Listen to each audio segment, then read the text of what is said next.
né? Ele foi muito benigno para com Davi, fazendo com que Davi tivesse sucesso no seu reinado. Mas esse salmo também fala de uma outra realidade de reino, a realidade do reino de Jesus. E os inimigos quais Jesus colocará debaixo dos seus pés não são pessoas, necessariamente, mas é o diabo, é o pecado, é a morte, que o Senhor Jesus venceu em nosso lugar. E por isso esse salmo é um salmo que a gente pode chamar de salmo messiânico, um salmo que fala da realidade de Jesus como um rei também. Vamos orar agora? Senhor, nós te bendizemos, ó Deus, pela tua bondade, porque o Senhor nos sustentou ao longo dessa semana. E queremos, ó Pai, nesta hora, como o teu povo reunido ao redor da tua palavra, Senhor, ao redor do teu evangelho, no nome de Jesus Cristo, seu Filho, te tributar louvores, ó Deus, na forma de cânticos, na forma de oração. Pai, poder ouvir também a voz do Senhor por meio da tua palavra. Pai, recebe os nossos atos de adoração, Senhor, nesta hora.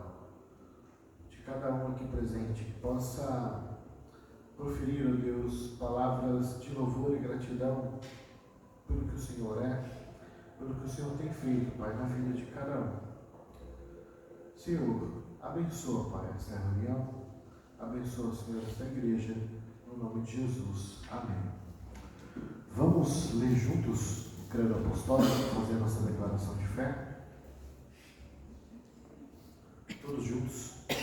Podemos já nos colocar levantados, então? E aí a gente já canta. Creio em Deus Pai Todo-Poderoso, Criador do céu e da terra.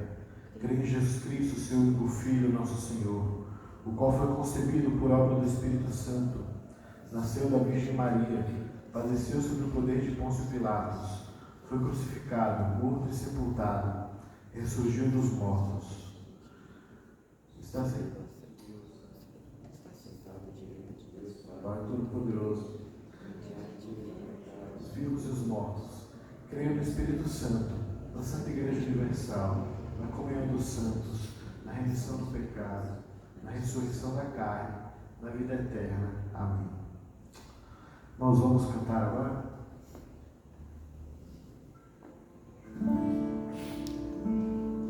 Onde a gente...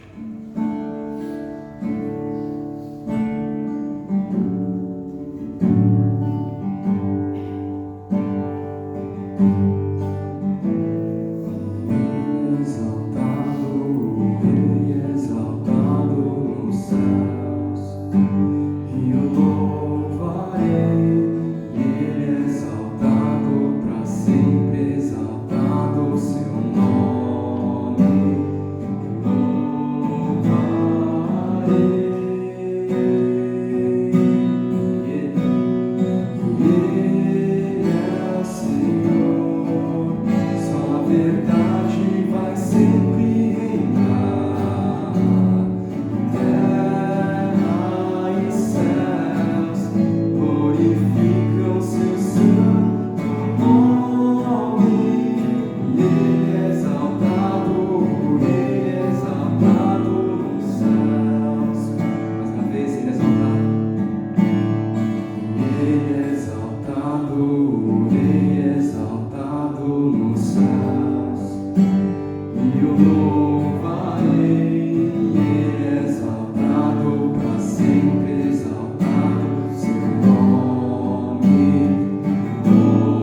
o seguinte, vocês leem o versículo 2, eu leio 3, tudo bem?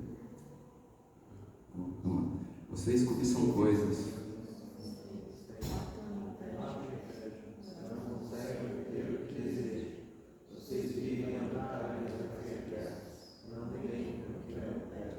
Quando pedem, não recebem, pois pedem por motivos errados, para gastarem seus prazeres.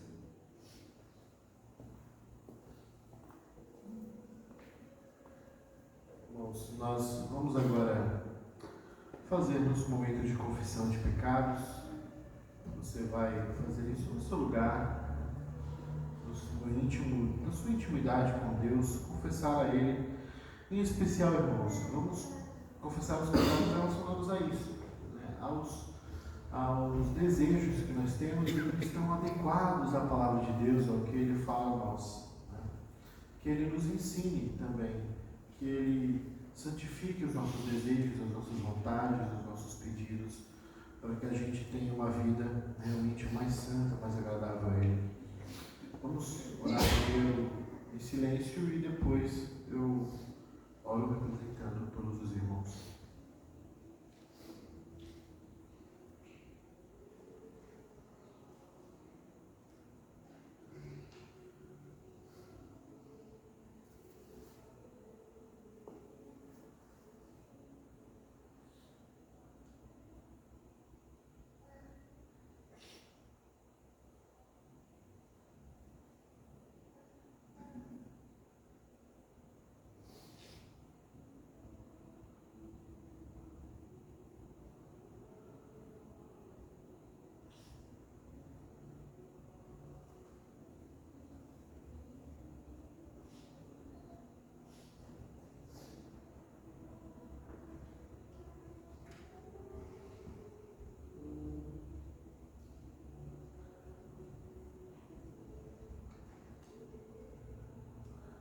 Santo Deus, nós confessamos, ó Pai, o nosso pecado nesta manhã também. Confessamos, ó Deus, em especial os pecados tão íntimos, ó Deus, que as pessoas sequer podem ver, porque eles estão manifestos em nosso coração, Pai. Só o Senhor em secreto pode contemplar e diante de Ti, ó Deus, de fato nós estamos completamente nus, sem nenhuma reserva, Senhor, sem nenhum disfarce, sem nenhuma máscara. O Senhor sabe, Pai, aquilo que habita em nosso coração, que desejos, ó Deus, que temos, se eles são nobres ou se eles não são desejos corretos. O Senhor sabe das nossas motivações, ó Deus, por que fazemos o que fazemos, por que pedimos o que pedimos. Ó Deus, nos ajuda, Pai, a ter motivações corretas, a ter, ó Deus, desejos que estejam de acordo, Pai, com a Tua palavra.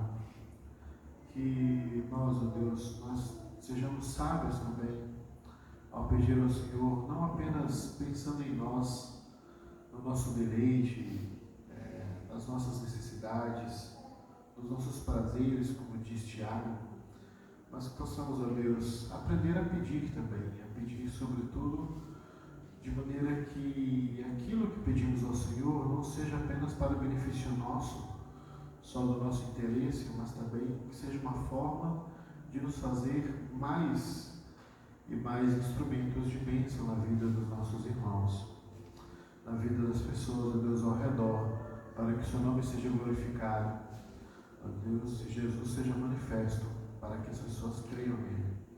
Senhor, nos ajuda, Pai. Faz, ó Deus, com que o nosso coração seja cheio de desejos puros, ó Pai.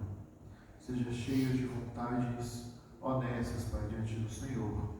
Sem Ti, ó Deus, sem o Teu Espírito operando em nós, nós não conseguiremos, ó Pai. Nós viveremos de maneira impura, ó Deus, nós viveremos de maneira autocentrada, Senhor, e de modo algum nós Te agradaremos.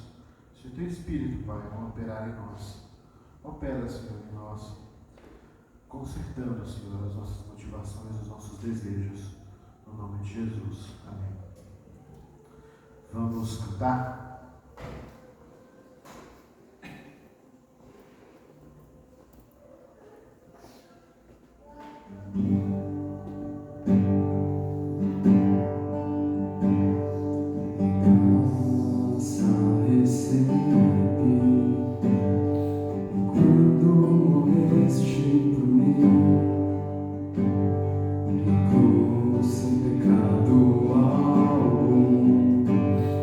Teu sangue meus erros lavou. Muito pra compreender o amor que redime o meu ser. E graça sem fim, morreste por mim. Posso então viver, ser como tu és, te conhecer cada vez mais. Cristo não outro que traga esperança ao meu coração. Morte não tens poder, vencida tu foste em Jesus. Minha cruz me ensina a viver, e a graça envolve o meu ser. Eu sei que problemas virão, as forças encontro em tuas mãos. E graça sem fim, morreste por mim. Posso então viver, ser como tu és, te conhecer cada vez mais. Cristo não outro que traga esperança ao meu coração. Ser como tu és, te conhecer cada vez mais. Cristo não outro que traga esperança ao meu coração. E é muito pra compreender o amor que redime o meu ser. E graça sem fim, morreste por mim. Posso então viver, ser como tu és, te conhecer cada vez mais. Cristo não outro que traga esperança ao meu coração.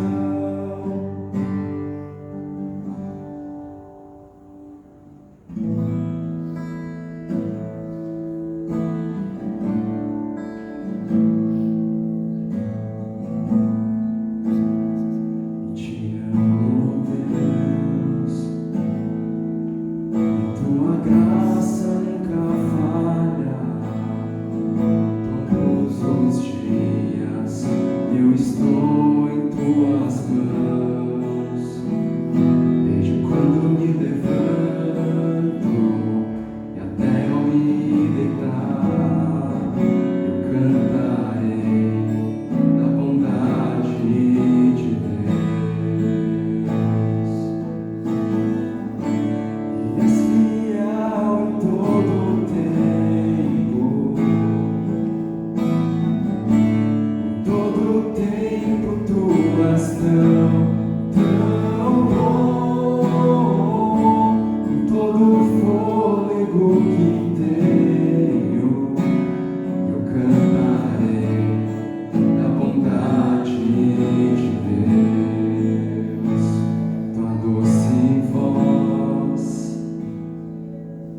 que me guia em meio ao fogo, na escuridão, tua presença me conforta. E sei que és meu Pai e que amigo és, vivo da bondade de Deus. És fiel em todo o tempo.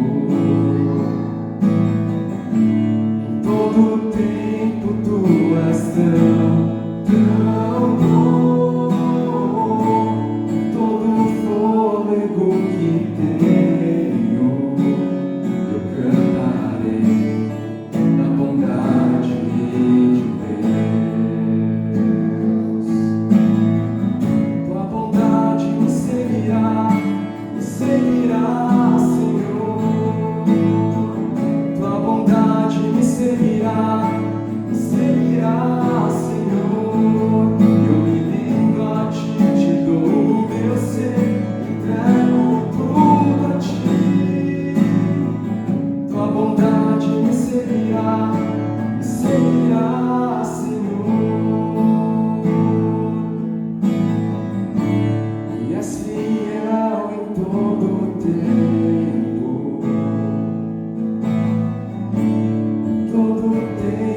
tu és tão bom, com todo o fôlego que tenho, eu cantarei da bondade de Deus.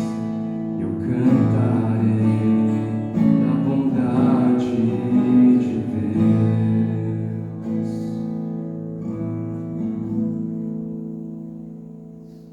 Por último, a gente convida vocês a ofertarem lá atrás. Enquanto isso, a gente canta a última música. Tá bem?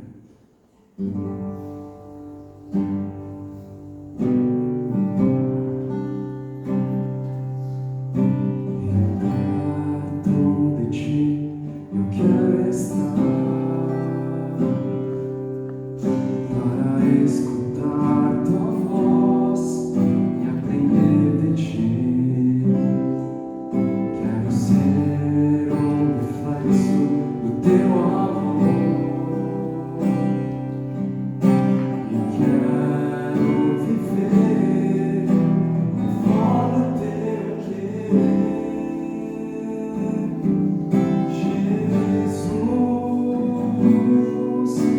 tu és meu bom pastor, tu conheces o meu caminho. Jesus, posso confiar em ti.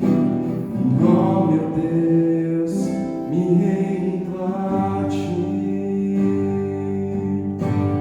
Perto de ti eu quero estar, para escutar tua voz e aprender de ti.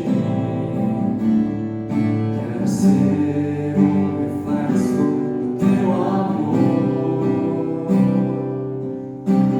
Quero viver conforme o teu querer. Jesus, tu és meu bom pastor, tu conheces o meu caminho.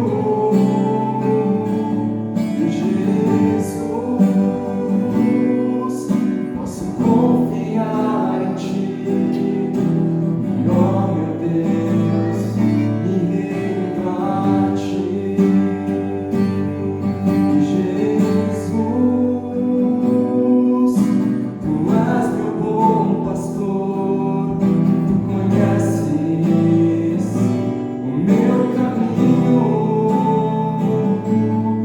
Jesus, posso confiar em ti. Oh, meu Deus, me rendo a ti.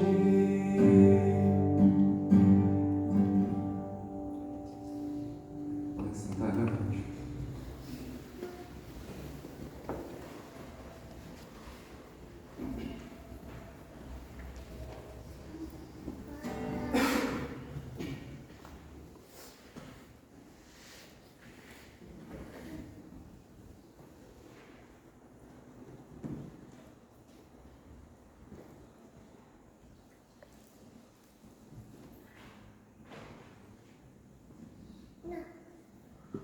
Meus irmãos, vamos abrir então a palavra de Deus no livro de 1 Samuel, capítulo 8.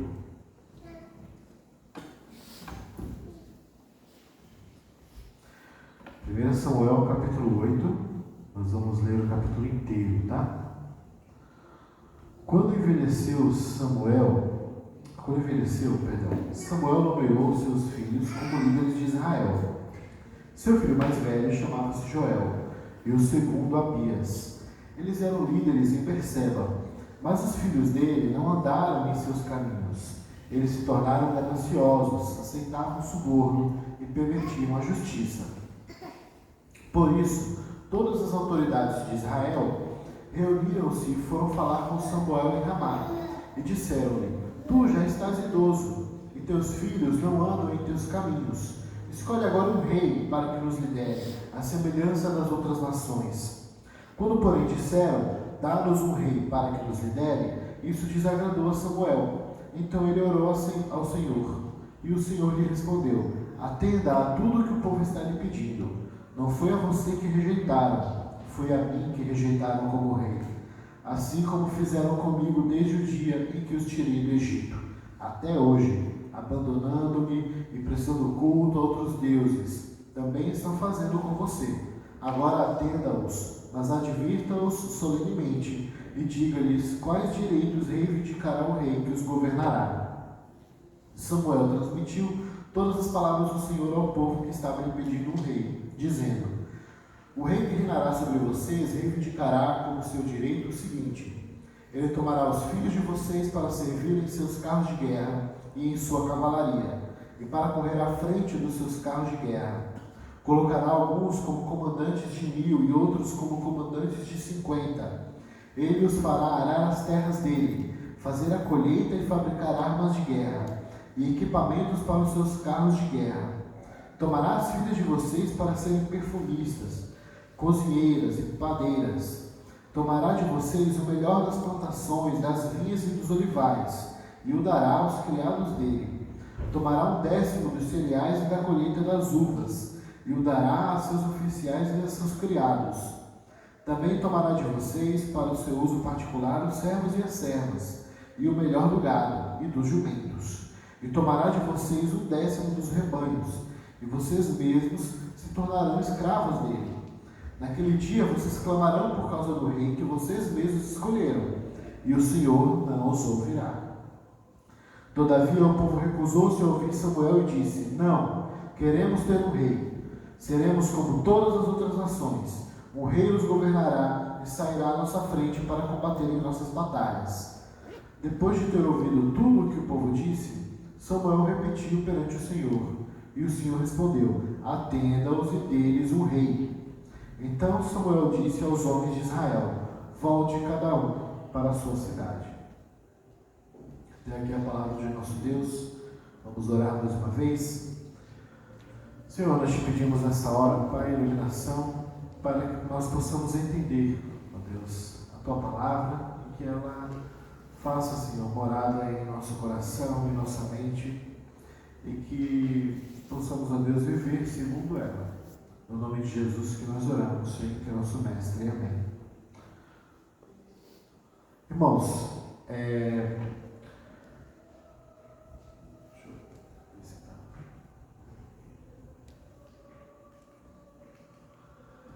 muito ruim, né? Não sei se alguém aqui já teve essa experiência. Eu, infelizmente, passei por ela 2 vezes. Fundir o motor de carro.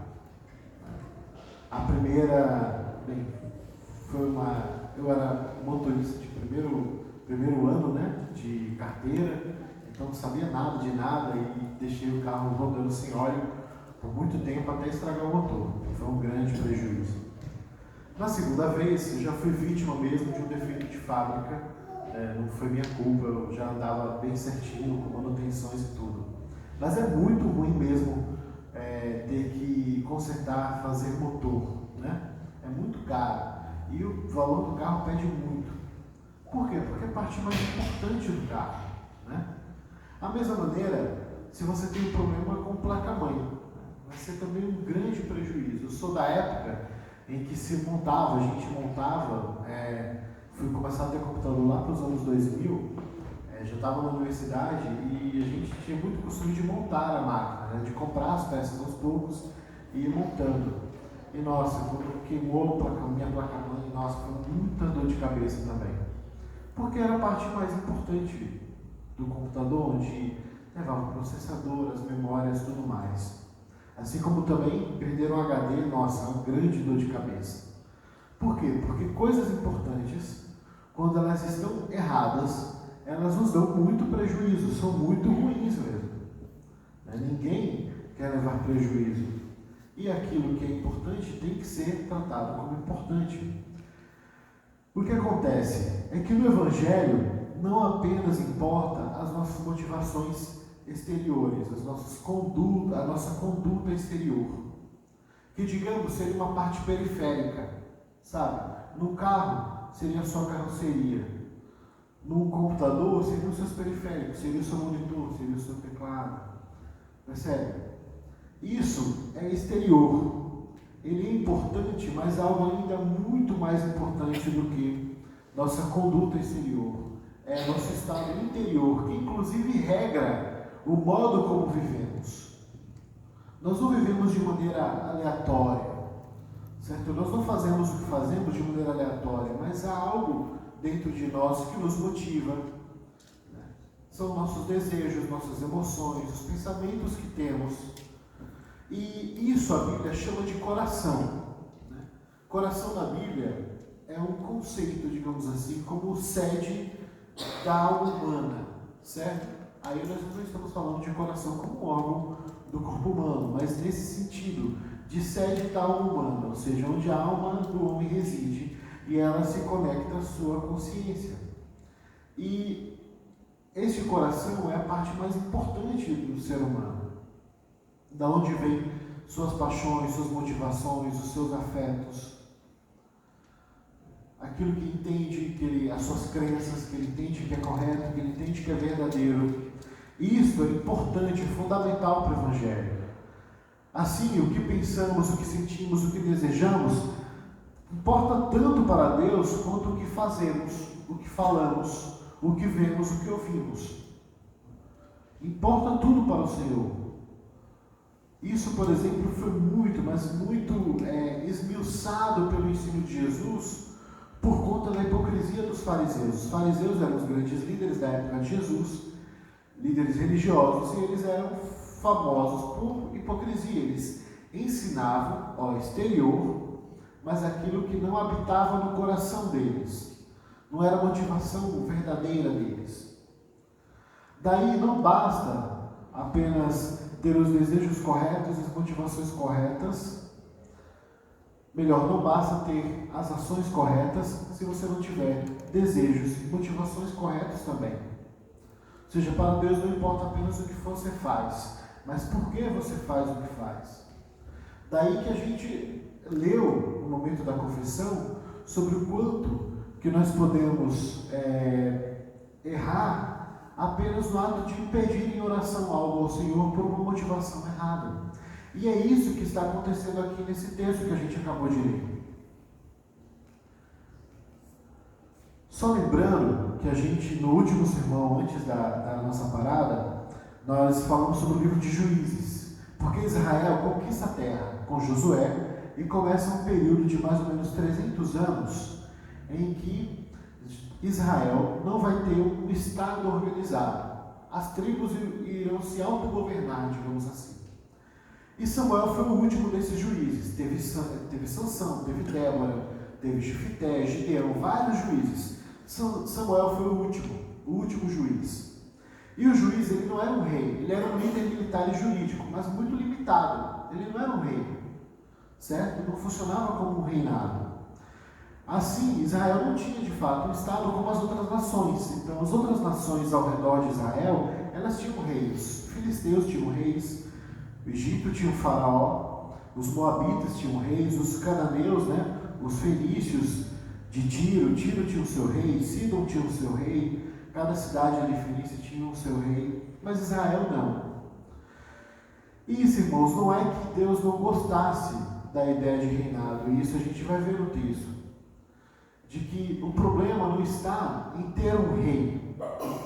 Essa não era a questão, ou seja, o grande pecado do povo não foi ter pedido um rei, mas por que pediram, como pediram, qual a motivação deles, e como isso nos ensina o quanto que nós devemos ter cuidado com as motivações dos nossos pedidos de oração, mas as motivações de tudo que fazemos também, de tudo, Você pode aplicar isso a qualquer área da sua vida, de maneira que você compreenda que Deus não está apenas interessado em o que você faz, mas também por que você faz, certo? Ele quer também moldar a sua oração e a minha oração, para que a gente ore por motivações corretas também.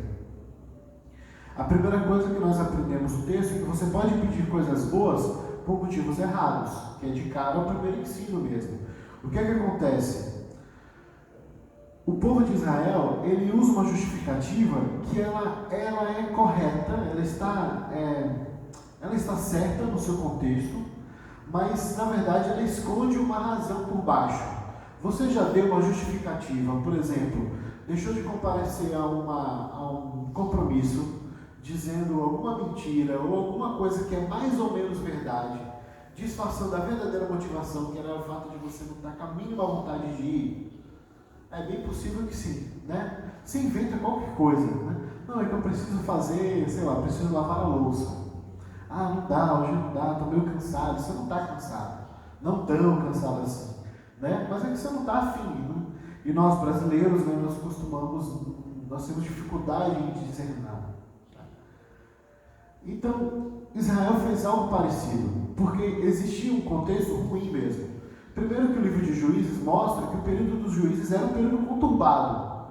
Então, ter rei não era uma coisa boa necessariamente, olhando para o povo. O povo estava muito desordenado. No período do juizado de Samuel, você tem alguma ordem. Samuel é de longe o melhor juiz, digamos assim. Só que tem um problema. Samuel não é um homem perfeito. Então ele não criou bem seus filhos. E seus filhos foram as pessoas que ele pensou em colocar no lugar dele. Como se estivesse criando uma espécie de transmissão hereditária, né? Isso não caracteriza algo senão uma monarquia.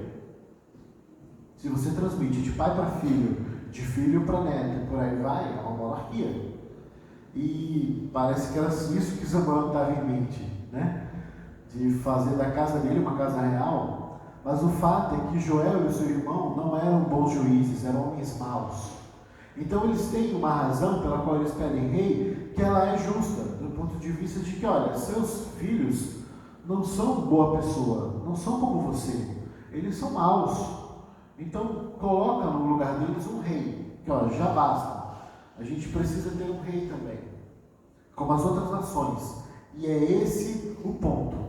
Porque olha só, ele usou como justificativa a maldade dos filhos de Samuel, que eram os novos juízes, eleitos unicamente pelo voto do pai. Está tudo errado. Só que isso que está errado era uma justificativa superficial. Porque na verdade a motivação verdadeira vem em seguida, eles deixam passar, né? Quando eles falam, olha, a gente quer ter um rei como as outras nações. Agora Samuel entendeu qual era o problema. Eles queriam ser como as outras nações. E aí a gente precisa lembrar do que a gente viu a respeito da aliança de Deus com o povo.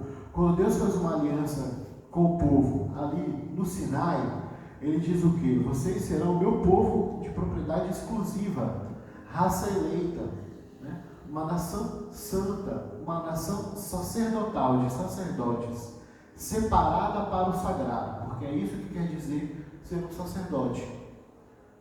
Como então que esse povo, que havia sido separado para ser o povo sacerdotal de Deus, queria agora ser como outras nações? Isso era um problema de fato. Mas isso era motivado por quê? Porque eles olhavam para as outras nações e viam isso. Começaram a medir o sucesso deles enquanto povo pelo sucesso dos seus vizinhos. E muitas vezes nós fazemos isso. Nós medimos a nossa vida pela vida alheia, sem saber se realmente ela é tão boa quanto parece, né? A grama do vizinho é sempre mais verde. E aí a gente olha e pensa que o vizinho não tem problemas, que o vizinho não tem defeitos, né? Quando na verdade, irmãos, cada um de nós aqui tem por trás de si uma história muito complexa. Mas quão viciante é fazer isso? A gente começar a medir a nossa vida pela vida do outro.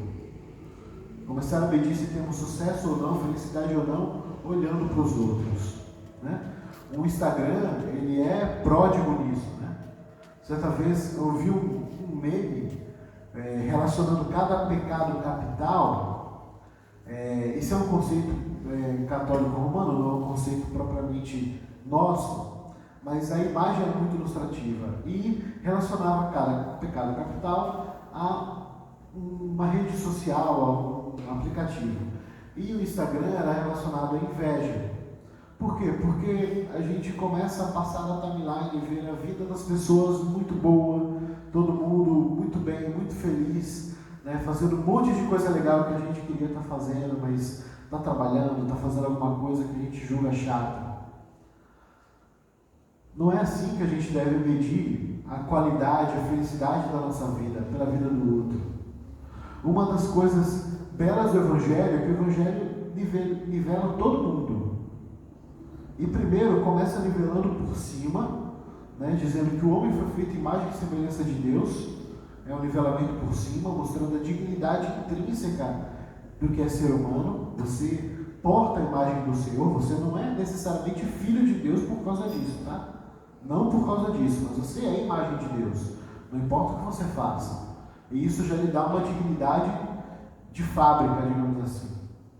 Mas também nos nivela por baixo, dizendo que todos pecaram e estão destituídos da glória de Deus. E a menos que creiam em Jesus Cristo, não tem solução para a sua reconciliação com Deus. Ou seja, todos estão nivelados. Não tem ninguém melhor do que ninguém. Mas nós fazemos muitas vezes como os israelitas. Gostamos de medir a nossa vida pela vida dos outros, como os israelitas começaram a olhar as outras nações. E o que é pior, podemos invejar a vida do ímpio, ou seja, o ímpio é aquele que não crê no Evangelho. Então, se ele não crê no Evangelho, ele não tem aquilo que é de mais importante que é na vida, que é Jesus Cristo, que é ter um relacionamento com Jesus. Como nós podemos invejar pessoas assim? Mas nós invejamos. Invejamos o carro que elas têm, as oportunidades que elas têm de viajar, né, as coisas legais que elas fazem, ou o sucesso que elas podem ter financeiro, quando muitas vezes o mais importante lhes falta, que é ter um relacionamento com Deus, saber que Deus te conhece pelo nome. Isso não tem preço. Israel era conhecido por Deus pelo nome. Deus chamava cada israelita pelo nome, conhecia. Mas eles estavam invejando pessoas que eram completamente alienadas de Deus. O que você pensa que é fundamental para que você tenha felicidade na sua vida? Essa pergunta, ela é fundamental, porque ela diz muito a respeito, por exemplo, de quem realmente adoramos, do que realmente é importante para nós. O que realmente pode faltar de maneira que você diga, não, aí, sabe, meu mundo caiu, estou sem chão. O que é fundamental, fundamento, base para a sua vida? O povo de Israel nesse momento estava perdendo isso. Estava achando que sua segurança, seu sucesso enquanto nação residiria em ter um rei como rei de Tiro, como rei de Moabe, como rei dos filisteus e por aí vai. A segunda verdade que nós aprendemos aqui é que você pode estar rejeitando o Senhor. Né? Olha como o pecado vai em camadas, né? As coisas são mais profundas. Primeiro, eles dão uma justificativa que é aparentemente correta. Olha, seus filhos são péssimos, nós queremos nos livrar deles, porque eles são uma aflição. Beleza, isso é verdade, eles precisavam se livrar dos filhos de Samuel, né? Mas a motivação verdadeira vinha depois. Nós queremos ter um rei como as outras nações. Só que isso reside um pecado ainda mais profundo, uma motivação ainda mais profunda, de que eles estavam, na verdade, rejeitando ao Senhor. É por isso que Samuel ouve, fica muito constrangido, muito triste, porque Samuel tinha, há poucos anos, vencido uma batalha em Mispa. Ele tinha conseguido retirar a arca da mão dos inimigos. Ou seja, Samuel se via como alguém muito exitoso. E quando ele vê aquele pedido do povo, e o povo rejeitando os seus filhos, né, ele acha que ele está sendo rejeitado. Então ele vai até o Senhor e fala com o Senhor. Mas o Senhor mostra para ele que ele, na verdade, não está sendo rejeitado na história. O verdadeiro rejeitado, né, o verdadeiro marido traído aqui, é o próprio Deus. E muitas vezes os nossos pedidos e vontade de Deus, eles podem até convergir como este caso, porque é por isso que o Senhor diz, não, atenda a eles. Só que saiba de uma coisa, eles estão me rejeitando. Deus está convergindo a vontade dele com a vontade do povo, porque de fato havia no plano de Deus, no plano de redenção de Deus, suscitar um reino, ou seja, fazer da nação de Israel um reino. Havia isso no plano. É por isso que Deus, quando chama Abraão, diz para Abraão, de ti sairão reis, de ti sairão príncipes. O que ele está dizendo? Olha, vai sair uma nação que vai ter rei. Porque se isso não sai, como é que Jesus seria rei? Certo? Jesus não é rei, irmãos, apenas por razões espirituais. Certo? Se no século I, da nossa era, da era cristã, da era comum, depois de Cristo, o povo de Israel ainda fosse um reino, ou Judá ainda fosse um reino, com a sua dinastia davídica consecutiva, sendo passada de pai para filho, José teria sido rei e Jesus o rei seguinte. Ou seja, ele era rei por direito, certo? Ele era rei por direito, porque ele era filho da casa real de Davi. Então, isso significa que ter um rei não era um problema em si. Por isso que converge o pedido do povo e a vontade de Deus. Só que o problema está na motivação errada. Nossos pedidos podem ser justos, pedir um rei, pedir uma solução para o problema levantado pelos filhos de Samuel. Mas os motivos, as razões eram equivocadas. E o pior de tudo é que isso estava demonstrando seu pecado mais profundo. Porque eles quererem ser como as nações que não conheciam ao Deus Javé, ao Deus de Abraão, era uma demonstração de que talvez o amor deles mesmos por Deus estava fraco. É uma forma de rejeitar Jesus, irmãos, querer ser como pessoas que não amam Jesus. É uma forma de rejeitá-lo. Como a gente vai ter como espelho pessoas que não amam o nosso Mestre, nosso Salvador? Sabe, aquilo que é de mais importante, que constitui o fundamento da nossa identidade, do que somos. Não faz sentido.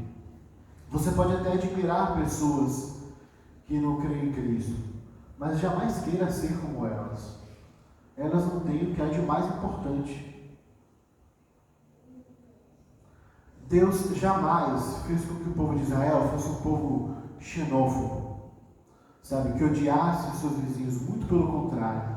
Israel tinha uma lei, inclusive, relacionada a cuidar do estrangeiro, que era muito avançada para a sua época. Porque o Senhor mesmo dizia, vocês foram estrangeiros na terra do Egito. Como se dissesse, vocês sabem o que é ser bem e maltratado em terra estrangeira. Então o que é que vocês devem fazer com o estrangeiro que não crê no Deus verdadeiro? Tratar bem, como se ele fosse parte do seu povo. No sentido de tratá-lo bem, de que no meio de vocês ele não vai passar por necessidades, ele não vai ter fome, ele vai ter trabalho, ele vai ter abrigo. Assim como também era uma função de Israel manifestar a crença no verdadeiro Deus para as outras nações. Ela tinha que ser luz para as outras nações. Ou seja, não é que Deus estava dizendo para eles se tornarem uma bolha. E isso é um desafio de fato para nós. Aprender a andar neste mundo, se relacionar com as pessoas, amar as pessoas, mesmo que elas não creiam no Evangelho, você deve amá-las. Afinal, esse foi o parâmetro de amor que o próprio Senhor Jesus colocou quando ele ensinou a parábola do samaritano. Porque o samaritano é um homem de uma outra religião, que faz de tudo, usa seus recursos, usa o seu tempo, usa suas habilidades para cuidar de alguém que não tinha a mesma religião, não tinha a mesma cultura, mas foi alguém que ele pegou na estrada e estava precisando de ajuda para poder continuar vivo. Então esse é o nosso parâmetro de amor. De fato, o Senhor nos leva em direção ao outro, especialmente ao outro que não crê, mas não para jamais sermos como eles. Pelo contrário, para que de repente nós nos influenciemos, para que eles sejam como nós, em termos de crer no mesmo Jesus, no mesmo Cristo. O povo de Israel também tinha que fazer isso, também tinha que ser luz para que aquelas nações crescem também em Javé, crescem também no Deus de Abraão. Mas na verdade o que eles estavam fazendo demonstrava que o amor deles por Deus estava bem frio.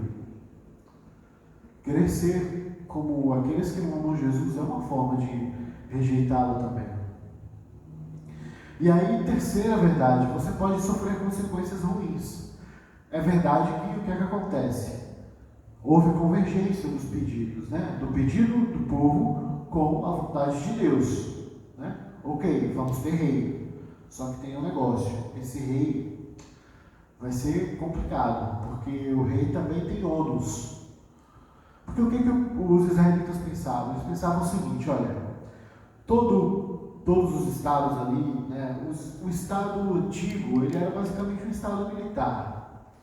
Era um acordo, um contrato social entre o povo e um rei que era alguém forte, que prevalecia pela força, que conseguia regimentar o exército. E basicamente o que o rei fazia era garantir segurança dentro de suas fronteiras, né? Ou dos muros da sua cidade, se o rei fosse apenas um rei urbano, né? Citadino de uma cidade.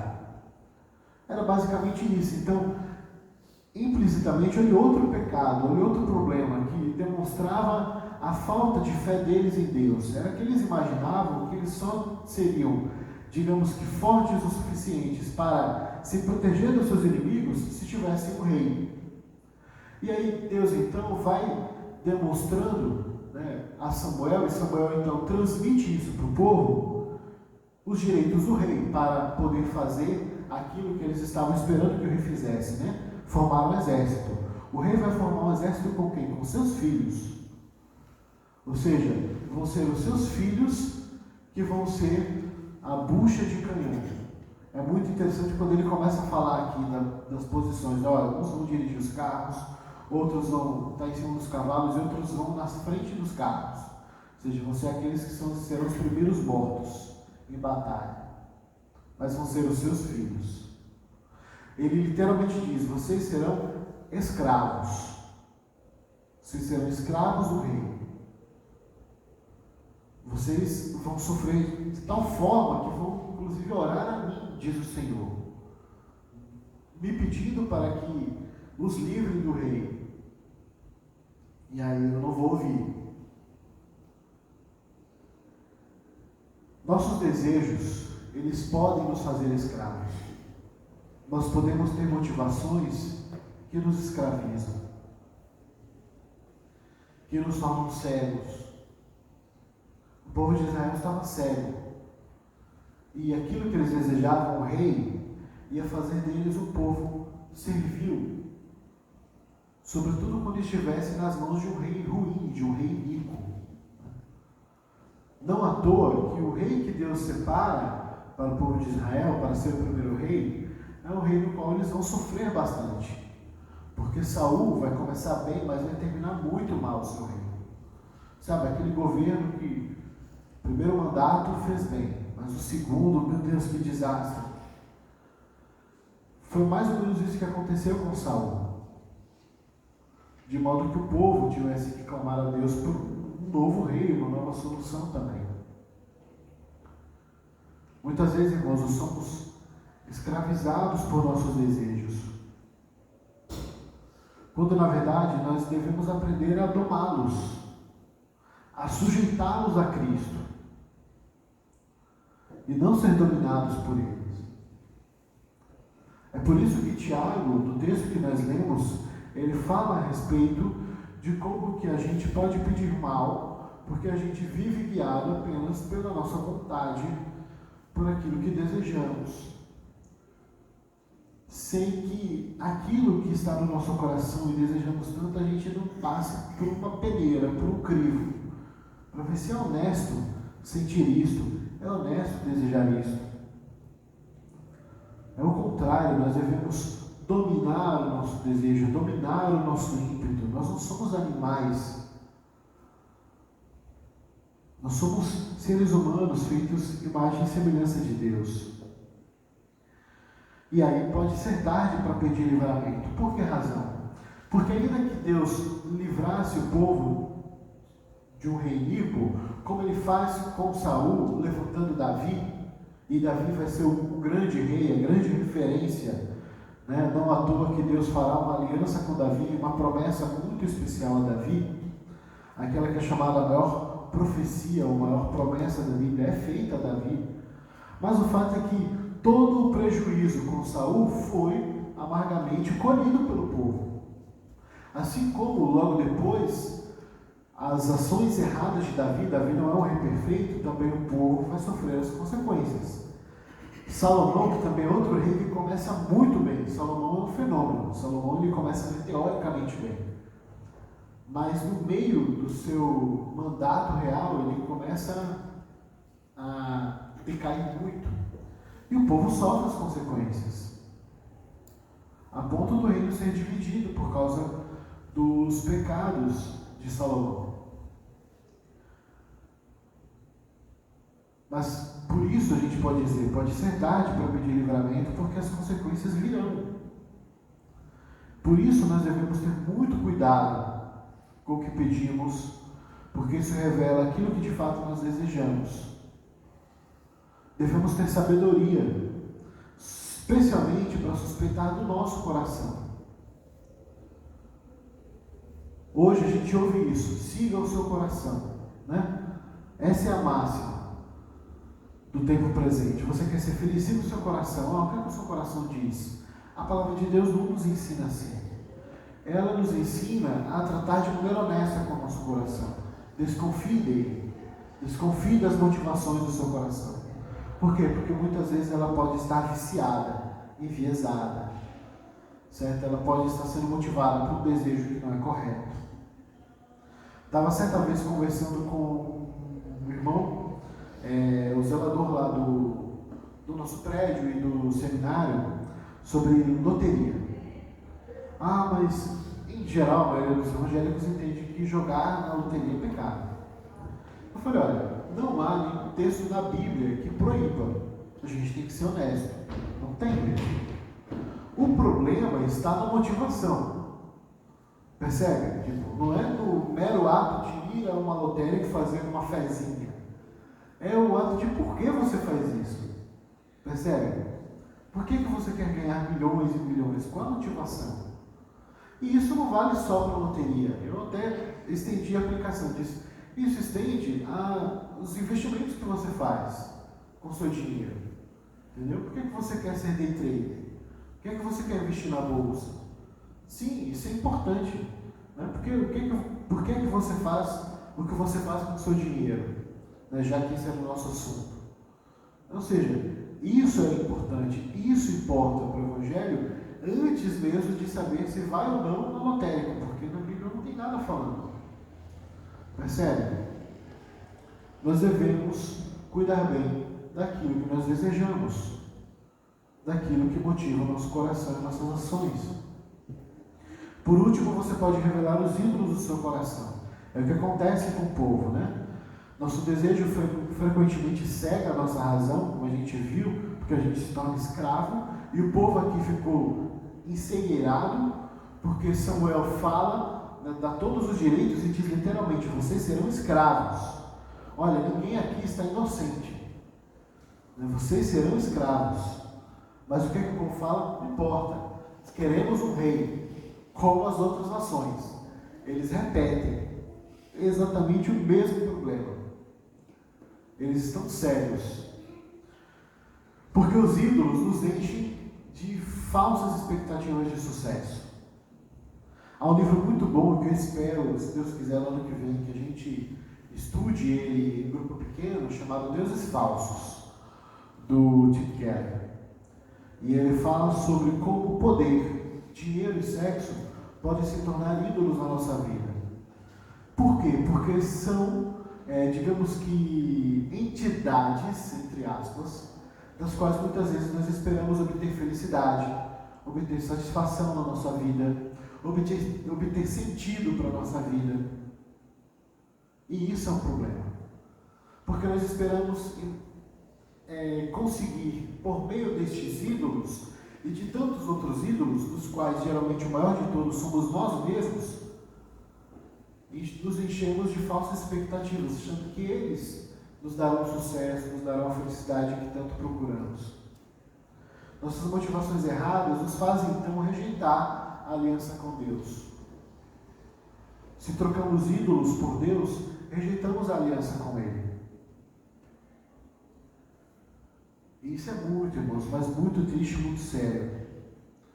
Nós devemos de fato cuidar dos nossos desejos, motivações, porque neles pode residir o pecado da idolatria, de você estar adorando o Deus errado, o Deus que não existe, um ídolo. Está abandonando a aliança com o Senhor. Concluindo, os nossos pedidos, então, eles revelam as nossas motivações. Mateus 12:34 diz assim: o coração, a boca fala do que o coração está cheio. A boca fala do que o coração está cheio. O povo de Israel ali estava cheio de inveja das nações, de vontade de ter um rei como as outras nações, de ser como as outras nações. Então a boca deles estava cheia desse tipo de pedido, demonstrando sua idolatria, o abandono da aliança, a rejeição a Deus como rei. Cuida disso. Os seus pedidos revelam suas motivações. Cuida do que está no seu coração primeiro. É por isso que o Senhor diz, para aqueles que estavam muito ligados às leis dietéticas e às leis cerimoniais, sobre lavar ou não as mãos, isso não tinha nada a ver com higiene, tá? Ainda não se sabia que existiam micro-organismos, micróbios, então não era por isso que se lavava as mãos, tá? Na antiguidade.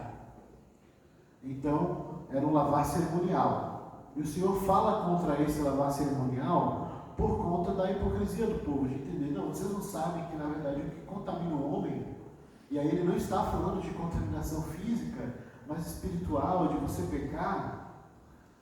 O que contamina o homem é aquilo que sai da boca dele, ou seja, o que mostra o que está dentro do coração dele, quais são as motivações do coração dele. A graça de Deus também se revela quando nossos pedidos equivocados, quando Deus usa os nossos pedidos equivocados para a nossa santificação. Isso é interessante. Hebreus 12:6 diz que o Senhor corrige a quem ama.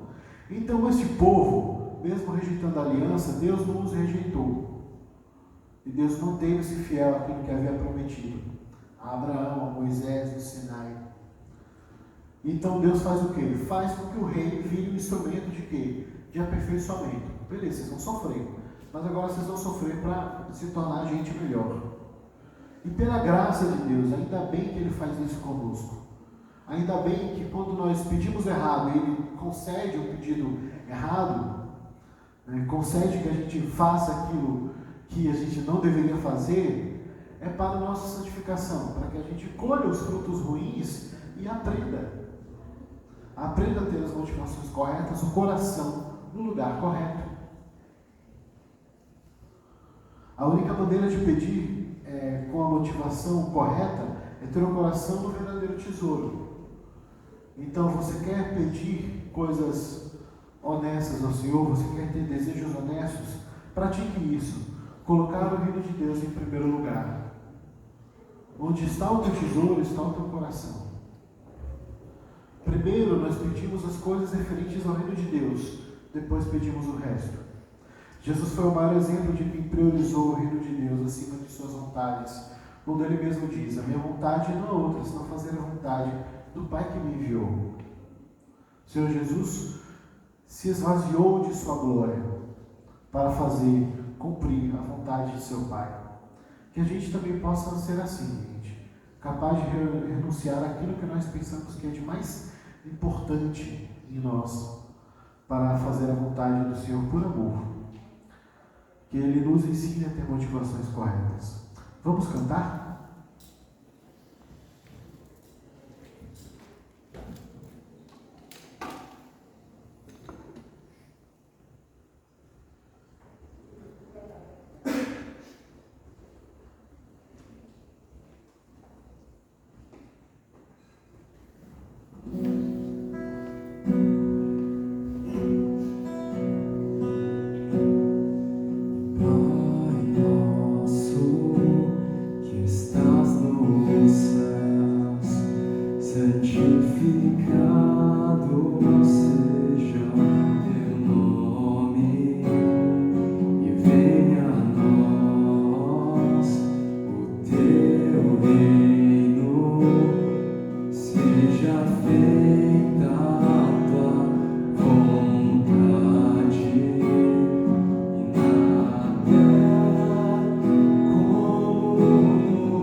irmãos, só